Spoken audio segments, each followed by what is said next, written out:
Hello! This is my second video ever. That's really cool, I guess. Part of the reason I even wanted to make the first one, get that out, is because I wanted to do this one.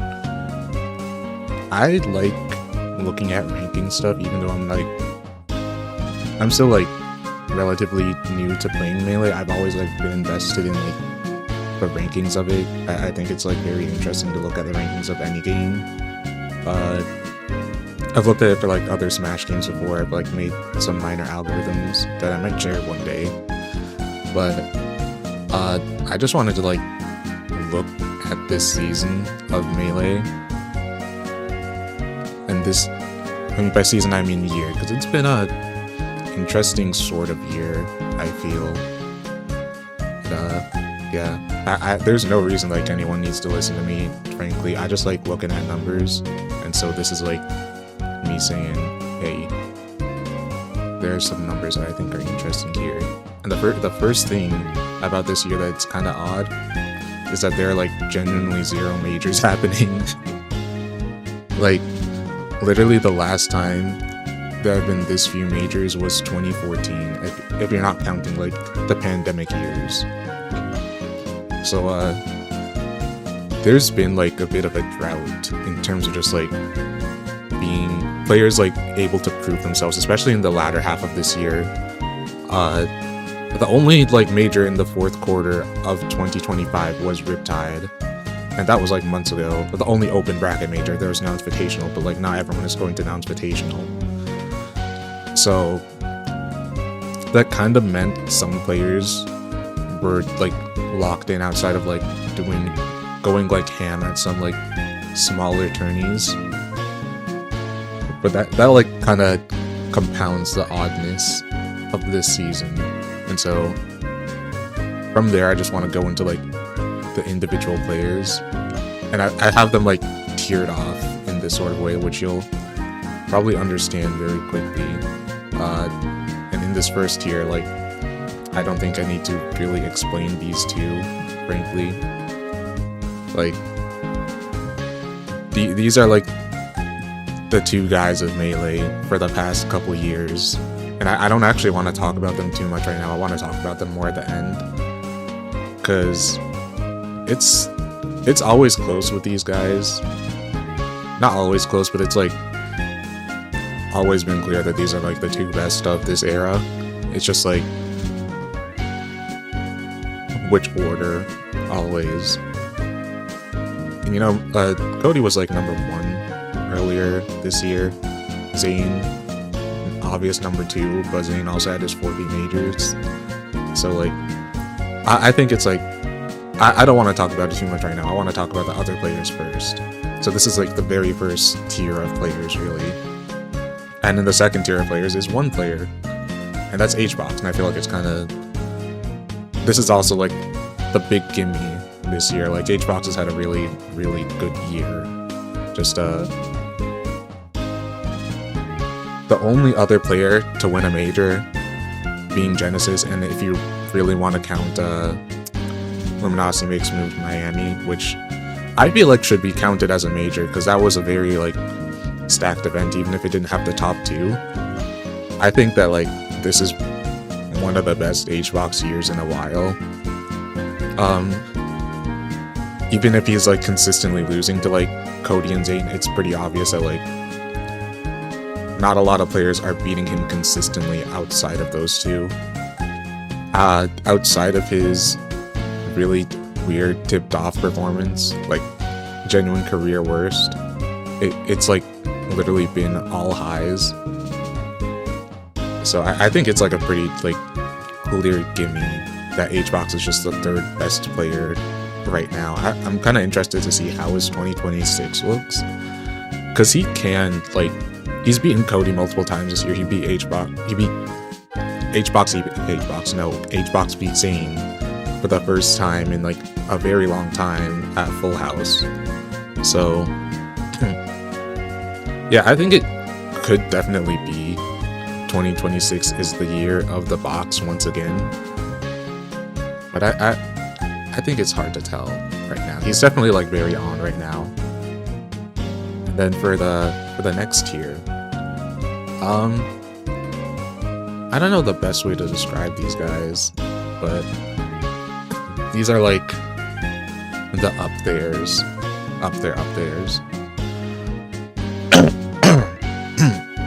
My throat is like awful today, and I don't know, like I don't have any justification for it, and it's just pissing me off now. But what I'm trying to say is that like these three players, the Moki, Axe, and the Joshman, these three, I feel like they have been in a bit of an arms race for who's like taken up that next spot. Because I think there's a very solid argument for each of them to be in that range, and I think they're the only players that can really fit inside that range with a big asterisk on it, which I'll get into in a bit. But Moki's had a weirdish season, a weirdish year, because he's had a lot of placements outside of like that top 8. But at the same time, when Moki's like been on, Moki's had like some very amazing runs, like the Full House run, beating Zane for the first time. That's a very massive standout in the profile. The Luminosity Makes Moves run. Luminosity Miami run. Second place with like wins on everyone there, only like losing to HBox twice in a very like close set. Just a generally good portfolio, as Moki like usually has. It's just those like very minor performances I feel that like makes it so that he's not a guaranteed fourth. He's just in that very, very strong conversation. And then next would be Axe. Axe has been like this is another like comeback year. It's been like the year of the old heads with HBox and Axe, I feel. Because Axe has like only one double-digit placement this year, and that usually does not happen like for a lot of players.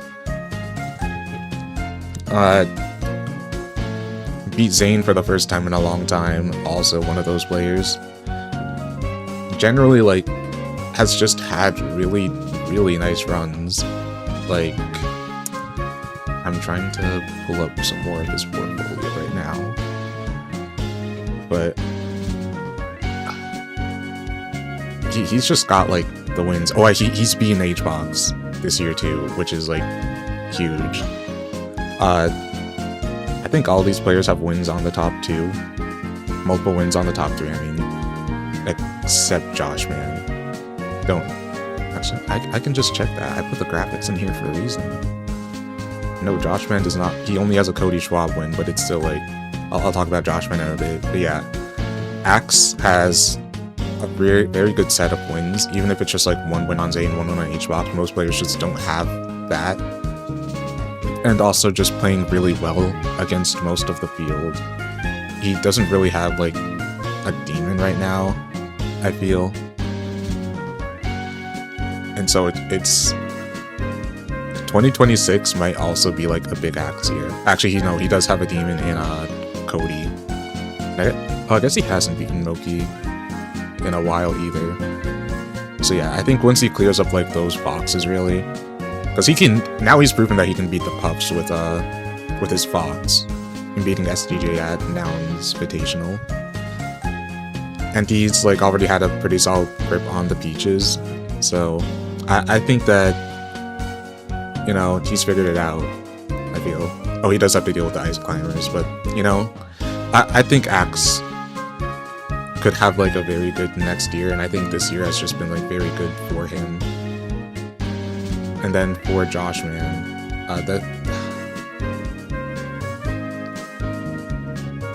Joshman is definitely like very, very good.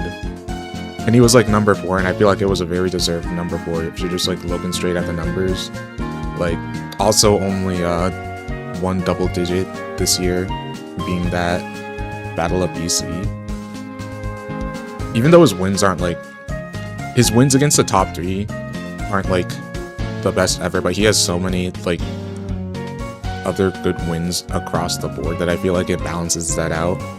Because like, he's really only losing to like top 10 players right now.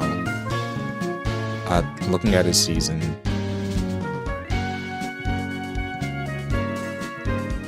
at majors, he's like, I'm trying to use super major.gg, and sometimes it just like does not want to cooperate, and it becomes the most annoying thing ever. But Nouns Bowl, he's only losing to Cody. Riptide, he's only losing to Zane Jmook.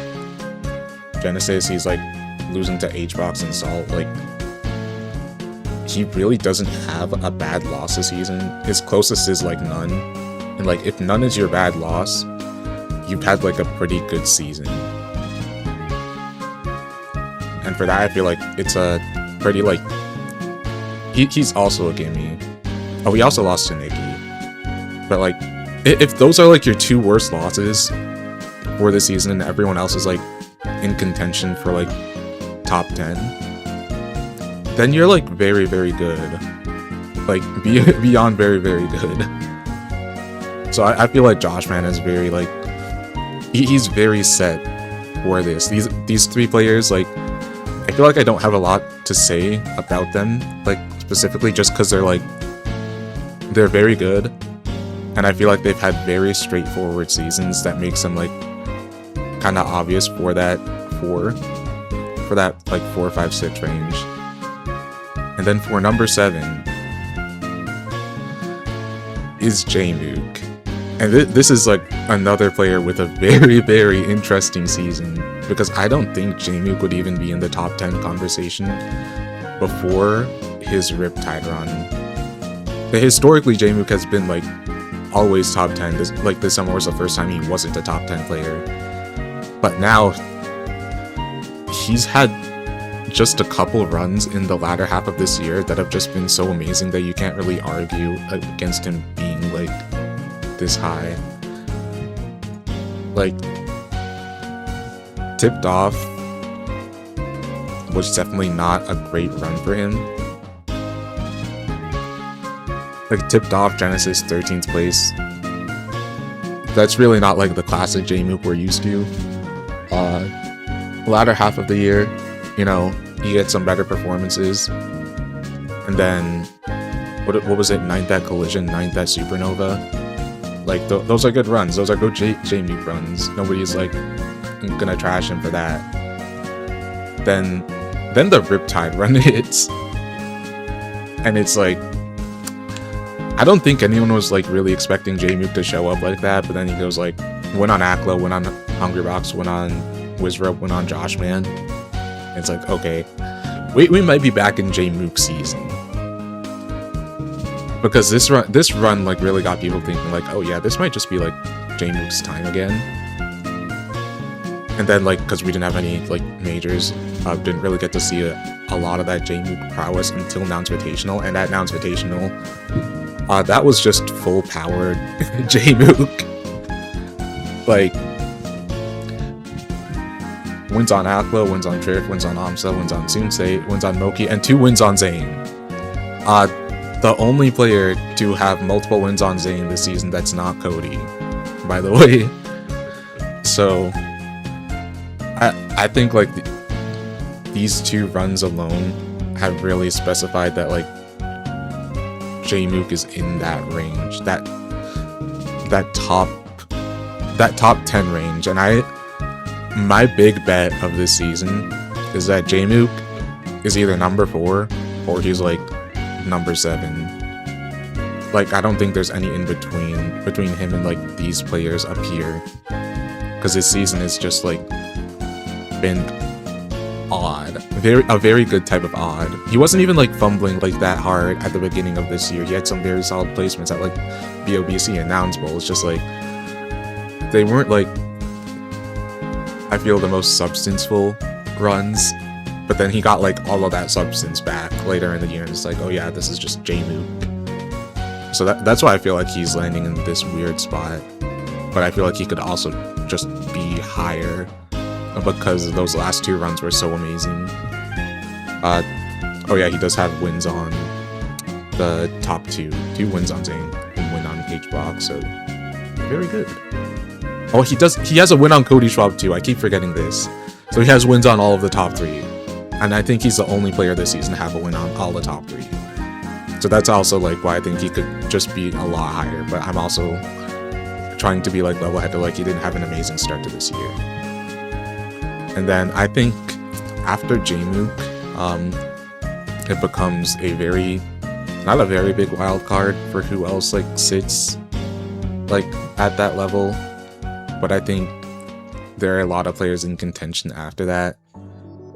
And I think you kind of have to look at it in a very like under a very close magnifying lens to figure out like what the rest of it looks like. I just ordered these players by their ranking this summer. I don't think this is like the order that they're gonna end up in the top 10, but I think I wanted to go over them like in a more case by case basis, because I think the lack of majors here is really like hitting with these guys specifically.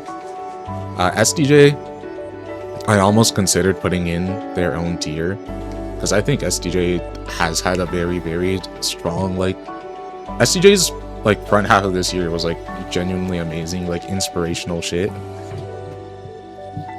And I want to say like the second half of their year was also pretty impressive, but the Riptide, they had a very whack Riptide. It was both the Puffs this year had a 33rd at a major, and I will say Hungrybox's 33rd at Tipped Off, I think that's a lot more like explainable than SDJ's 33rd at Riptide. I think that run hurts them a lot, but it's not like an absolutely world-ending like thing. They lost to Smash Poppy and Joey Donuts, but those are like, I don't think those players are going to be top 30, which like does hurt, but at the end of the day, like SDJ is still like one of the most consistent players. At every other performance like this year has been a single-digit placement for them.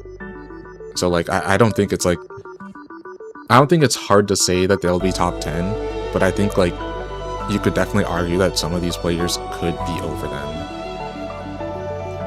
But yeah, first half of their season was also like very amazing. I forgot to say, I did say wins on HBox and Cody, so that's important. They're beating the field up pretty well. So I feel like I shouldn't even have to mention like these players are beating the field, because that's just like the requirement to even be in this conversation. And then after that, I feel like Salt. This is like prime, oh shit, the majors are like not adding up here, because she only went to one event, one major post summer ranking, and that was Collision, and she got 25th at Collision, but it was there's like a good 25th and a bad 25th, and she had like probably one of the best 25ths you could ask for. I believe her losses were like Panda and Junebug, two players who are like definitely gonna be top 30 this year. So like, even though she like hasn't really popped off since like that half year, she hasn't really like flopped either, and that's just like a lack of data thing, because you can't like really tell. I want to say that I don't think that she'll land in the top 10, but I think it's like still fairly close. But she did have like a very strong like first half of the year. It's just that like this second half is there's not a lot to go off of, and because of that, I feel like it's easier to judge the players who have more results. And I want to say like the exact same thing about Wizrobe, honestly, because Wizrobe also only attended one major after, and that was Riptide. But Wizrobe had a really good run at Riptide, placing 5th, getting an upset over Aklo, I believe. And you know, that's good. A 5th place at Riptide, you can't complain about that. But it is still like hard to judge him, because he like hasn't been to anything after. So I want to say that he's like definitely on there, like in that top 10 conversation. But I just don't know enough. I'm not like a disciple. I don't know everything about Wizroad. Therefore, like, I think that he just falls in that like probably top 10 range. Crudo, I don't think Crudo's going to be top 10. Like, I'll just say that off the bat. His first half of the season was really, really good. Definitely. But, there was a point, I don't think after, what tournament was it? Tipped Off. He's really had, like, that same level of run. Because that third place at Tipped Off, like, genuinely amazing. But after that, I think he got, like, double digits at, like, every major afterwards. And didn't really, like, perform to that same level. I honestly think it was like pretty close like last season between Triff and Crudo too. I was kind of surprised to see Crudo in there, Triff not in the conversation, but you know, that's for another day. I'm just a big Triff fan. But I think that Crudo is like not gonna make that top 10, frankly. Definitely like in that top 15 conversation, but I don't think top 10 for this season. Then on to Triff. Triff, also interesting, because if you look at it like based purely off seed, I don't think Triff's underperformed at a single event this year. Like, either outplacing seed or just like performing to it exactly. Not really getting upset by like any players that you would like. I don't think they've really been upset by like any players this year, thinking about it. And then they've been able to beat players that are like solid, so this is like another very weird case, not of like lack of activity, but like if somebody is like so consistent that they're like performing to their seed or just like doing the exact performing seed or just going above it just a bit, like is that like good enough to say that they're above the players that are like making like larger upsets? I feel, because I feel like Triff is like the scion of like consistency this year, really. Only single digit placements, by the way, and their worst like loss is none, I'm pretty sure, which like your worst loss is none, like you're so solid. So I feel like Triff should have been top 10 last season. I feel like it was very close between them and Crudo, but I don't know. I think they could be this season, and I say like a big could. Sunsei, another player who just like, it's so hard to tell, because after Gommel, I'm pretty sure Sunsei just like only went to after Gommel, Sunsei's only major was Nouns Invitational, and they had a pretty good Nouns Invitational run. They got top 8 there with some pretty good wins. But I think the more important run for Sunsei was, I think, this Irish National, where he beat Joshman and Slug. And, you know, a Joshman win this season means a lot, I feel.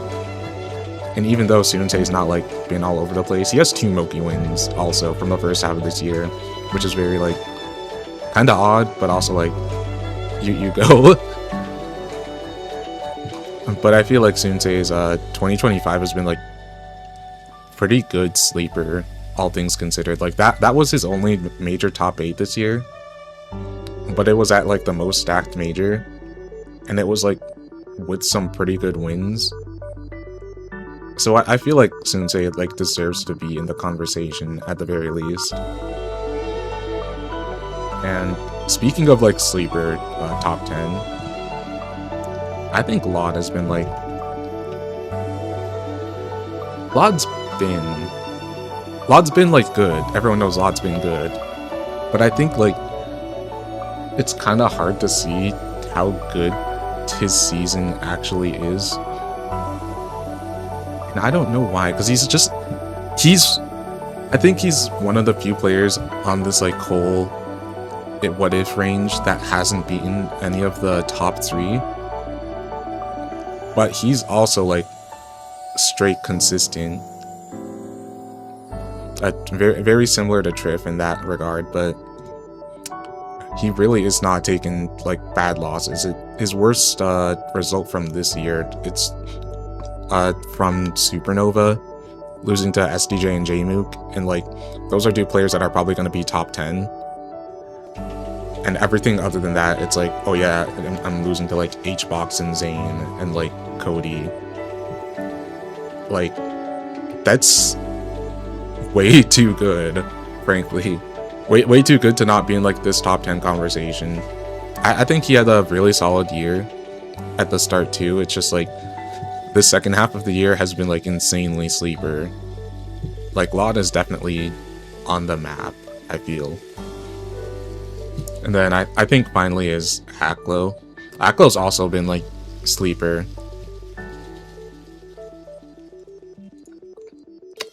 The first half of the year, Aklo really didn't have like a huge pop-off at any tournaments. I think he had one major where it was just like really, really good. Which one was it? I think Nouns Bowl. I need to double check the TS, bro. We're not swearing on YouTube.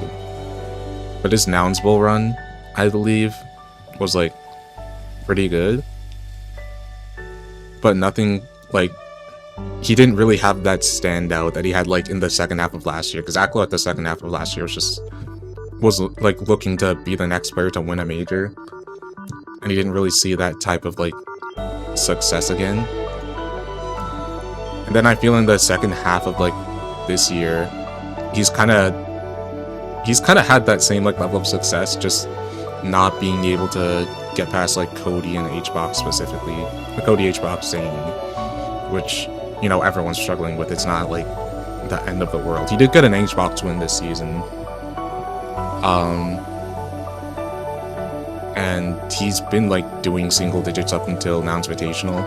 And even though he didn't have like a very good Nouns Invitational, I don't think that's really something that's going to be counted against you in the long run, because that's literally like the toppest tier of players.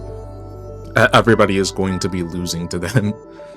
And so like if you get 13th there, he was the only player to like take a set loss to Diddy, which I don't think even means that much in the long run. But I still think like Aklo's season in the second half has been like good enough to be noteworthy regardless. So I think that's like the base of all of these players.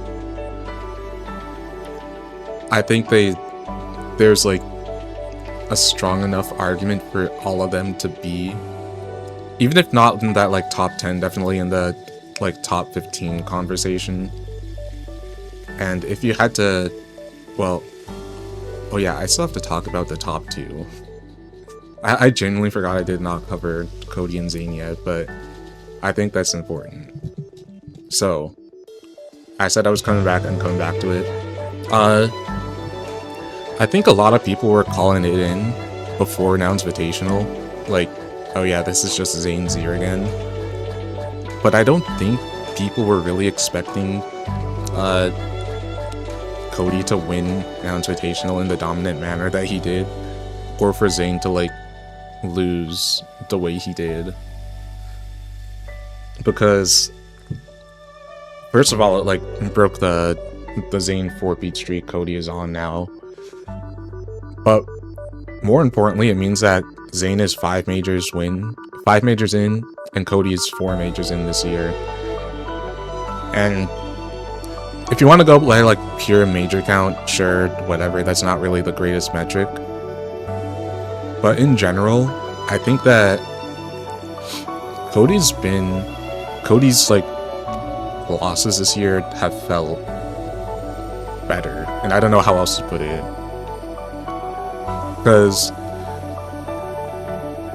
they both have like these kind of blemishes on their profile this year. Cody has been to more events than Zane, which is why he has more losses. that's just gonna happen if you go to more things. But I feel like there's still a very solid argument for Cody to be ranked above Zayn this year. But I do have to say, I think Zayn's is more convincing. Like, Zayn has the set record versus Cody, and he has the major wins. He has I think a general better head-to-head against the top echelon. But I do think Cody has like more numbers to base off of, and that's why I want to make it like that's why I feel like it's still somewhat competitive, even if it's like, yeah, Zayn's been like really hot for the second half this year, because Cody was hot for the really first half, and Cody was a very obvious number one for that half, I feel. So even though it feels like, yeah, Zayn's got it, I think there's like room for interpretation. Like, either of these players could be like in that combo, and from that I kind of just want to say, I think I want to like throw it out there what I feel like my top 10 is. So if I had to like lay my life down right now, like these are the 10 best players based off of this year, I think it goes Zayn, Cody, HBox, somewhat big of a cap, Joshman, Axe, Smokey, minorish gap, Jmook, SDJ, Wizro, Blod. Then these last 5 players, I didn't like rank them too hard. I just thought about it for a second. I was like, yeah, I think that sounds right.